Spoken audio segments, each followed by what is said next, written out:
How's it going, Tube Texters? Wait. Hold on. You know what? No. I've been doing pretty good with Duolingo. I've been doing a really good job of learning Japanese. So how about I show off some of my skills right now by doing my intro in Japanese. Alright. Alright, here we go. チューブテックの学生はどうですか？ここにある。リダルズ、そして今日、私たちは R。プラレベンジに戻っていきます。さて、私たちは今日あなたのためにかなりスパイシーな話をいくつか持っているので、ドーリンゴアウルが私の家族を殺す前に私たちが先に進み始めると何を言うのでしょうか？ Steal my petrol, pay thousands of euros. So, English is not my first language, also TLDR at the bottom. You know, it's not a Reddit post if English isn't their first language.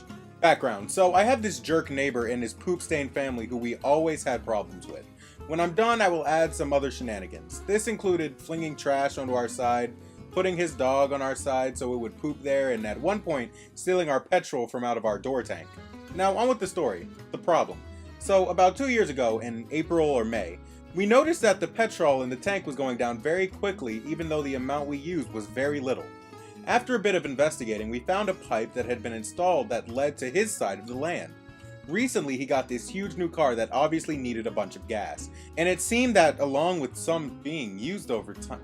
What does that mean? There were huge amounts used every week, so he was presumably filling his car. To stop him, my dad hatched a plan. Keep in mind we could not call the cops on him as they would do nothing because his nephew was a policeman and we live in Greece, so, you know, family ties and stuff. Planning. Since this was during the summer, we waited until he went on holiday. He was quite rich, and then disconnected our house from the pipes, so there would be no chance of him suspecting everything. We kept the charade up until he came back and went back to using our petrol. We noticed a pattern to when he used our petrol to fill his car, I think every 4 or 5 days, and we used this to our advantage. The revenge. The day before he filled it up, we topped it up with soap water and mixed it around in order to make it petrol color, with any petrol left over, and we removed just enough for it to have the same color. For those of you who don't know, water in the gas tank is a no-no, and it causes a lot of damage that is very expensive. So this completely destroyed his gas tank, and the damage was so great it was cheaper to sell his car. At that time it was summer, so we did not need gas to heat up water. Due to the water in his heating system as it was plugged into our tank filled with the petrol water mixture, the metal started eroding, and rusting, or something. And water made it through the pipes, and so it was in contact with the concrete which made it moldy and weak. A few months later it made it through the concrete and a piece of the ceiling collapsed and all the petrol water flooding in. It obviously cost him a lot of money to fix it as well as the money lost with the car and the heating system. I can only assume it was in the thousands. TLDR, B-hole neighbor uses our petrol, we fill it with soap and water which destroys his car, heating system, and house. Anyway, that was my revenge story. Thanks for reading. You know, nice, short, and sweet. Sometimes that's all you need for a good pro-revenge story. You just have the problem, the revenge, and we're good. It also makes it less for me to edit, so that's another thing for me to be happy about. Wanna hit? Okay, I'll hit. Posted this in the malicious compliance subreddit and was told it could belong here, so here it goes. Obligatory mobile post, excuse any formatting errors as I'm pretty new to this. A little backstory. This event happened in junior high football, around the 7th grade.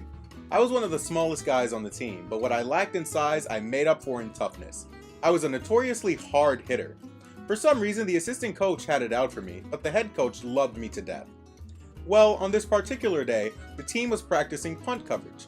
I was the only one on the team who could long snap, fire the ball back to the punter for it to be punted. Oh, so that's what it means. You guys are gonna have to forgive me. I am fat, and I have no idea how to sport. So naturally, that was one of my extra positions. After about 3 practice runs, the head coach is making some adjustments, so I was standing there with the football in my hand. I wasn't paying attention, simply because I didn't have to. All I had to do was snap the ball and run down the field and make the tackle. Well, the assistant coach decided he wanted to teach me a lesson because I wasn't paying attention. He gets one of the biggest guys on the team to lay me out while the head coach is adjusting the rest of the punt team. I'm talking this guy crushed me like a car stuck on train tracks. I was peeved. Crying peeved. I get up and he says, "The ball is live when you pick it up. Gotta be ready for everything." I didn't say a dang word, but I immediately developed a plan. Every time someone was standing with the football in their hand, I was going to lay them out. Especially the assistant coach's beloved son. His son was the softest kid on the team. I'm talking Charmin Ultra Soft. I waited about a week until everyone forgot what happened. Assistant coach's son was tossing the football before practice. I thought to myself, it's go time. As soon as he caught the ball, I crushed him. He immediately starts bawling, crying. Assistant coach was peeved and said, "What the heck was that?" I said, "The ball is live when you pick it up. Gotta be ready for everything." Head coach laughs like heck, and I didn't even get in trouble. You know, my mother always said some of the best pro-revenge involves physically assaulting your teammates. Absolutely beautiful. Try to ruin my social life? Consider your reputation ruined and your job non-existent. So I posted the backstory for this post on r/entitledpeople. I'll include the link in the comments. Here's a bit anyway. So 6 months ago, a kid around 10 years old decided he liked my skateboard and tried to take it by force. I let my instincts get the better of me and jerked my hands up, causing the kid to hit his chin on my skateboard. His mom got mad at me, kid tried breaking the skateboard, and his mom encouraged him. They completely shattered it and kept the pieces. They were anyway isolated in the community, but it appeared that the EM had a good reputation otherwise and with the school. She dropped hints of my disgusting behavior and how I should be kept at bay and junk like that, to the point where teachers started to treat me differently. I'm not so proud of this next bit, but I cried, guys. Hey man, there's nothing wrong with showing a little bit of manly tears. I shed some manly tears the other day. What were those manly tears about? I won't say it, but I guarantee you one person who watches this video knows. Better not put it in the comments, Tiago. This mom's single-handed year was in the process of ruining my life, and I could do nothing but watch. However, my spite for this despicable family exceeded my sorrow experienced due to my crumbling social life and formulated a means of vengeance. Here's where the spice is added.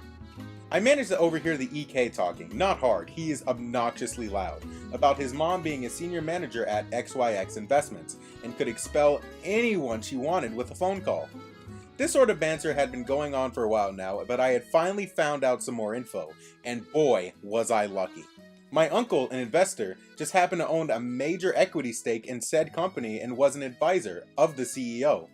It's quite a small company that was just getting started, but I could tell was a major source of income for the family as his dad was an alcoholic, infamous in the neighborhood. I'm quite close with my uncle, he's like the fourth member of our family. He comes around often. As the day went by, I started inquiring more about this company. Turns out, the founder asked him for opinions on who to hire. I inquire about the employees of this company and who he'd consider firing. Yes, quite direct, but keep in mind I was desperate. And he said quite a few. Turns out he didn't approve of the managers. I saw my opening. I told him about my incident with the EM and he was enraged.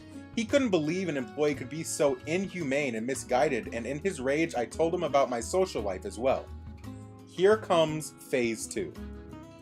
While my life was slowly melting away at the candle, I still had friends. Hard to believe, I know. I think you see where this is going. We started to spread rumors around school. Our school is a prominent LGBTQ supporter, so we spread the news he was homophobic. I don't think you will ever truly get how this broke him. I started to cry at school and spread rumors like, he called me a slur for gay people, and he said being gay is blasphemy, which made everyone somewhat wary about him. His friends just stopped talking to him and were unsociable for a while. He was bewildered, not exactly informed about the happenings, and still tried talking to them. They just wouldn't respond. I tell you, his expressions were priceless. But this was the turning point. I caught him in a bad mood. A teacher seemed to have failed him and he was cussing randomly, so I got out my phone and began to D-low. Karma hits hard. I managed a tape of him calling several girls lesbros and a few teachers baguettes. Dear reader, I have 570 followers, all of them my friends and or classmates. That was my story. After that happened, you might as well consider his reputation broken. He was called on by the principal, received a week's suspension, and any attempts to contact the school during this period was shunned. His mom would try to arrange meetings but was shunned. They were anyway isolated in the neighborhood, but now it was worse. People would clown them in public, give them dirty looks, and not help them at all. from moving their car slightly to the left to sending schoolwork. The EM was quite nasty in public and would often spit at or have breakdowns in public. This carried on to the workplace and was eventually fired. Her reputation was ruined. Other companies were alerted of this by several of their contacts in the neighborhood, and we caught wind that she was leaving the state.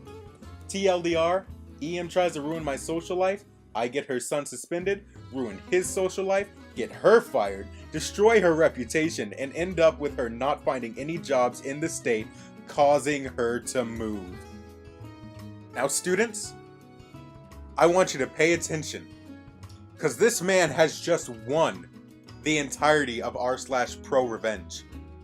That has got to be some of the smartest planning and best execution I have seen in my time of doing Reddit videos. Heck, in my time of watching Reddit videos. That was absolutely amazing. I'm giving you props, dude. If I could give you gold, I definitely would. I remember days when you'd hold me in your arms. Everything's okay, you'd whisper as I cried. You protected me, kept me from feeling the pain. And when I looked up, you wiped away all my tears. You held my hand till the dawn. You showed me that the world still will go on. Taught me there was so much out there to learn. Well, I've grown since then, I've gone through trials of my own. When you left, I thought I'd never make it through.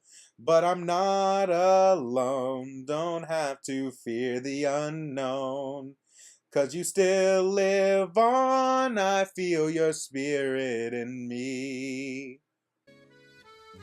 And that is going to do it for r/prorevenge 3. I absolutely loved these stories. It probably helped that I drank like a gallon of coffee before I started this, because I was super energized, stuttered almost 0 times, so this is going to be like easy money for me in the editing bay. I'm just going to have to get in, slap the audio on, slap the pictures on, and then I'm good to go. I'm going to go do my lesson on Duolingo before the owl kills my family. This is not a meme. I thought the push video that they put on their official YouTube channel was a meme. It was not a meme. He's currently in my living room holding my family hostage. I would take a video of him, but he says the moment I pull out my phone and open anything that is not Duolingo, my family's life is over. So I'm gonna go do my lesson and make sure that they survive. So with that being said, class is dismissed, and don't forget to submit your upload schedules. Later, guys.